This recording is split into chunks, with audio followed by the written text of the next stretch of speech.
흔히 원하는 것을 얻으려면 구체적이고 실행 가능한 목표를 세워야 한다고 말합니다. 하지만 이 책의 저자 제임스는 대부분의 목표를 이루는 것에 실패했죠. 그리고 그는 여기서 결과를 얻어내는 것은 사실 시스템에 달려 있다는 것을 깨달았습니다. 여기 미국 최고의 자기계발 전문가이자 블로그 월 방문자 수 100만 명, 구독자 수 50만 명의 뉴스레터를 발행하는 파워블로거이면서 동시에 뉴욕타임스 베스트셀러 작가인 한 남자가 있습니다. 그는 전 세계 사람들에게 습관 형성, 의사결정 등 지속적인 자기관리에 대한 다양한 인사이트를 제시해주고 있는데, 이러한 그의 뉴스레터는 단 2년 만에 10만 구독자를 돌파하며 개인으로서 역사상 가장 빠른 성장세를 가진 뉴스레터로 평가받는 등 큰 화제를 모으기도 했습니다. 그의 이름은 제임스 클리어입니다. 바로 고등학교 때 이미 죽었어야 할 남자죠. 저자 제임스 클리어는 고등학교 시절 야구 연습을 하던 중 얼굴 정중앙으로 날아온 야구 배트에 맞아 코뼈와 안화, 두개골이 함몰되는 중상을 입었습니다.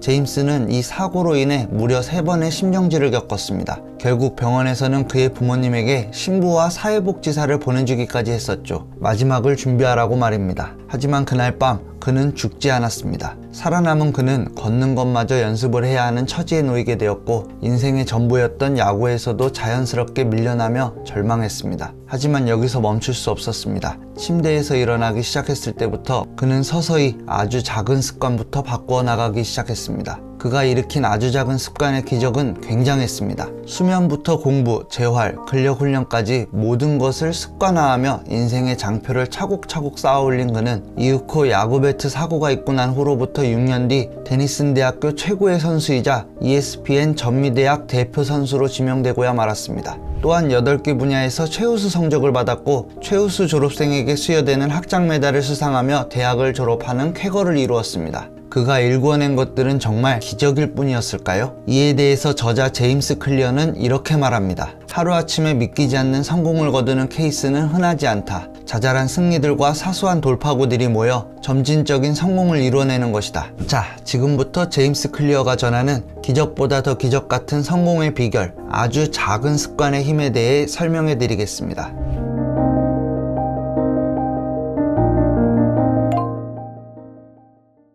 아주 작은 습관이 브리티시 사이클링 선수들에게 미쳤던 영향력에 대한 이야기가 있습니다. 운명이 바뀌기 전까지 약 100년간 영국의 사이클링 선수들은 그저 평범한 수준이었습니다. 1908년 이후 올림픽에서는 단 한 개의 금메달을, 가장 큰 사이클 대회인 투르 드 프랑스에서는 110년 동안 한 번도 우승하지 못한 팀이었죠. 유럽 최고의 사이클 제조업체 중 한 곳은 이미지를 오히려 깎아내릴 수 있다며 영국 선수들에게 사이클을 판매하는 것을 거부할 정도였습니다. 이때 새로 부임한 데이브 브레일스 퍼스 감독은 일명 사소한 성과들의 총합이라는 전략을 구사했습니다. 당신이 사이클을 탈 수 있는 모든 일을 잘게 쪼개서 생각해보고 그 안에서 딱 1%만 개선해보라. 그와 코치들은 팀에 적용할 수 있는 아주 작은 일부터 하나씩 바꿔나갔습니다. 먼저 장비의 1%로는 안장을 편안하게 디자인하고, 타이어는 알코올로 닦아서 접지력을 높였습니다. 또한 인체의 1%로는 선수들에게 전기로 체온을 올리는 오버쇼츠를 입히고, 몸에 생체 감지 센서를 부착해 운동 중 발생하는 생체적 반응을 파악했습니다.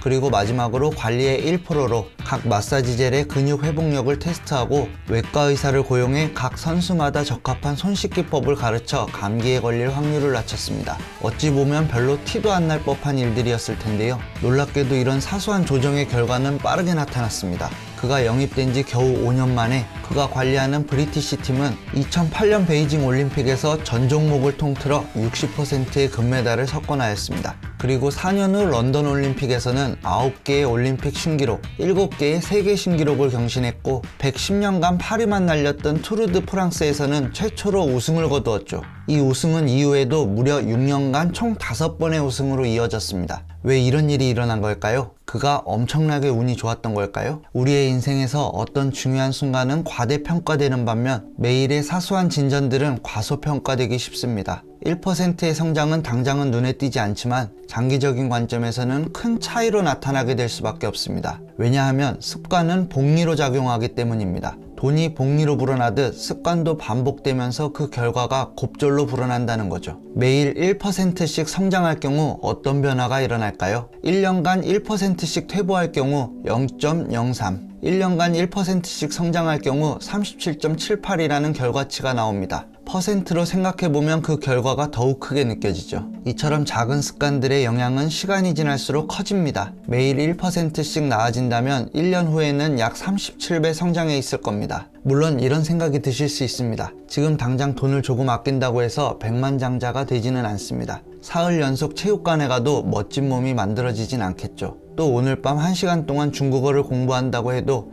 중국어로 말하진 못합니다. 하지만 이처럼 변화가 눈에 보이지 않는다고 해서 좋지 못한 결심들, 사소한 실수들, 작은 변명들을 매일같이 반복하며 1%씩 잘못을 계속해 나가면 이 작은 선택들은 해로운 결과들을 켜켜이 쌓아가게 됩니다. 습관이 가져오는 변화는 비행기 경로가 몇 도 바뀌는 것과 같습니다. 비행기를 생각해 보세요. 뉴욕을 향해 LA 공항을 출발한 비행기가 있다고 칩시다. 만약 이 조종사가 실수로 남쪽으로 단 3.5도만 경로를 조정하게 된다면 우리는 바로 뉴욕이 아닌 워싱턴 DC에 착륙하게 됩니다. 비행기 앞머리가 단 몇 미터 움직이는 것만으로도 결국 수백 킬로 떨어진 곳에 도달하게 되는 것입니다. 기억하세요. 당신의 습관은 비행기와도 같습니다. 습관은 복리로 작용합니다. 자, 습관이 왜 중요한지에 대해 이제 우리는 다 알게 되었습니다. 그런데 왜 우리는 이걸 실제로 행하기가 어려운 걸까요? 저자 제임스 클리어도 역시 같은 생각을 했습니다. 왜 우리는 나쁜 습관을 그토록 반복하는 것일까? 왜 좋은 습관을 세우기가 그토록 어려운 것일까? 여기에 대한 이유에는 두 가지 이유가 있었습니다. 첫째, 변화시키고자 하는 대상이 잘못되었다. 둘째, 변화의 방식이 잘못되었다. 첫 번째부터 설명해 드리겠습니다. 먼저 첫 번째 실수, 변화시키고자 하는 대상을 잘못 골랐다는 것인데요. 제임스에 따르면 변화가 일어나는 과정은 양파 껍질처럼 여러 단계, 즉 다음과 같이 3개의 단계로 이루어져 있다고 합니다. 첫 번째 층은 결과, 즉 아웃컴의 변화입니다. 살을 뺀다거나 책을 낸다거나 챔피언십을 따낸다거나 하는 것인데요. 우리가 세운 목표 대부분은 이 단계와 연관되어 있습니다. 두 번째 층은 과정, 즉 프로세스의 변화입니다. 이는 우리의 습관과 시스템을 변화시키는 데 맞춰져 있습니다. 훈련을 한다던가 정리를 한다던가 하는 것, 우리가 세운 습관 대부분이 이 단계와 연관되어 있습니다. 세 번째 층은 정체성, 즉 아이덴티티의 변화입니다. 이 층은 우리의 믿음을 변화시키는 데 맞춰져 있습니다. 세계관, 자아상, 자신과 타인에 대한 편견, 그리고 믿음, 가설, 편견 등이 이 부분에 해당합니다. 여기서 말하는 결과는 우리가 얻어낸 것, 과정은 우리가 해나가는 것을 뜻하며, 그리고 정체성은 우리가 믿고 있는 것을 뜻합니다. 이 중에서 더 중요하거나 덜 중요한 단계는 없습니다. 모두 각각의 방식으로 유용한 변화를 일으킵니다. 하지만 습관을 제대로 형성하지 못하는 것에 대한 문제는 이 변화의 단계가 아닌 변화의 방향성에 있습니다. 예를 들어 두 사람이 금연을 한다고 해봅시다. 그런데 누군가 담배를 권합니다. 첫 번째 사람은 이렇게 대답합니다. 괜찮습니다. 담배 끊었어요. 이 사람은 여전히 자신이 흡연자이며 뭔가를 하느라 애쓰고 있다고 여기고 있습니다. 그리고 두 번째 사람은 이렇게 대답합니다.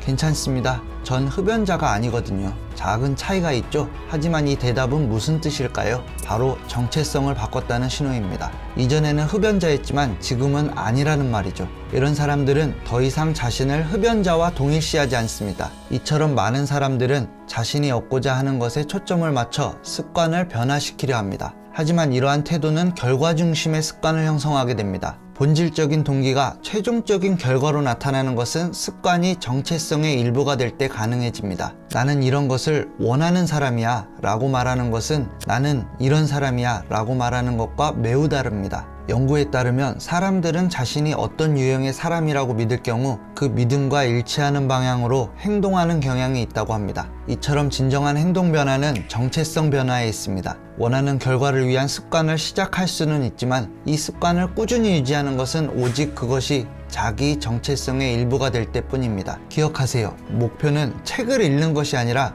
독서가가 되는 것입니다. 목표는 마라톤을 하는 것이 아니라 달리기를 하는 사람이 되는 것입니다. 목표는 악기를 배우는 것이 아니라 음악을 하는 사람이 되는 것입니다. 수년 동안 스스로에게 한 가지 이야기를 반복해서 들려주면 어느새 익숙해진 우리는 이를 사실로 받아들이게 됩니다. 그래서 어떤 특정한 행동에 그 일은 나답지 않아 라면서 저항하게 되죠. 자아상을 유지하기 위해 스스로를 압박하고 믿음에 부합하게 행동하는 것입니다. 잘 생각해 보세요. 장기적으로 바꾸려는 습관을 유지하지 못하는 진짜 이유는 바로 그것이 자신의 자아상과 맞지 않기 때문일 겁니다.